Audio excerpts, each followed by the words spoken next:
నమస్తే అందరికీ. ఐఎమ్ చంద్రశేఖర్, మహాజన రాష్ట్ర సమితి ఆంధ్రప్రదేశ్. రాష్ట్రంలో దాదాపు తహసీల్దార్, ఎంఆర్ఓ ఆఫీసులు, ఈ ఆఫీసుల చుట్టూ ప్రతిరోజు చాలామంది వ్యక్తులు, పేద వర్గాలు కావచ్చు, ఇంకొకరు కావచ్చు తిరుగుతూనే ఉన్నారు.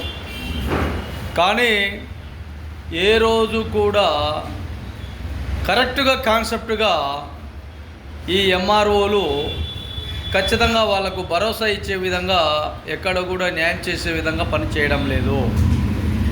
ఒకటవది. రెండవది, ఎంఆర్ఓ దగ్గర పని కాలేదు, ఆయన మాకు కరెక్ట్గా స్పందించడం లేదు అంటే వెంటనే ఆర్డీఓ గారి దగ్గరికి వెళ్తున్నారు.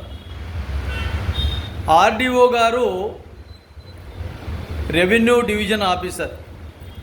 ఆ డివిజన్ పరిధిలో దాదాపు అంటే 13, 14, 15, 16 మండలాలు ఉంటాయి. ఈ మండలాల భూమి సర్వేకి సంబంధించిన విధానాలలో పూర్తిగా ఆయన ఒక పెద్ద ఆఫీసర్. కానీ ఆయన దగ్గరికి వెళ్ళినా కూడా ఒక్కొక్కసారి ఎంఆర్ఓ గారు కరెక్ట్గా స్పందించడం లేదు. రెండవది అయిపోయింది. మూడవది, కలెక్టర్ గారి దగ్గరికి వెళ్తున్నారు.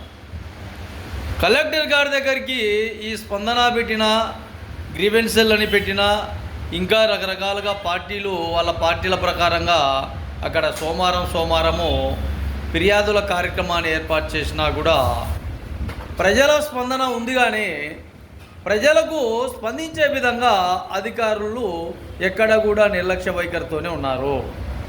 ఇది ప్రభుత్వం బాగా గుర్తుపెట్టుకోండి. ఎంఆర్ఓ సరిత పనిచేయడం లేదని ఆర్డీఓ గారి దగ్గరికి వెళ్తే, ఆర్డీఓ సరిత స్పందించలేదని కలెక్టర్ గారి దగ్గరికి వెళ్తే, కలెక్టర్ గారు తిరిగి రెఫర్ మళ్ళీ ఎంఆర్ఓ గారికి రాస్తే, ఎంఆర్ఓ గారి దగ్గర ఎక్కడ కూడా నిర్లక్ష్య వైఖరి ఉంది. ఇవి బాగా గుర్తుపెట్టుకోండి.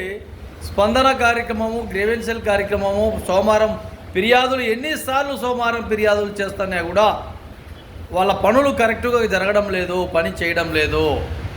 మరి దీనికి ఏమి స్పందన ఇస్తారో కలెక్టర్ గారు ఇస్తారో, లేదంటే రాష్ట్ర అధికారం, రాష్ట్ర ప్రభుత్వం ఈ విధానాన్ని ఏ విధంగా చూస్తారో ఒకసారి ఆలోచన చేయాలని గౌరవ రాష్ట్ర ముఖ్యమంత్రి వర్యులకు తెలియజేస్తాం.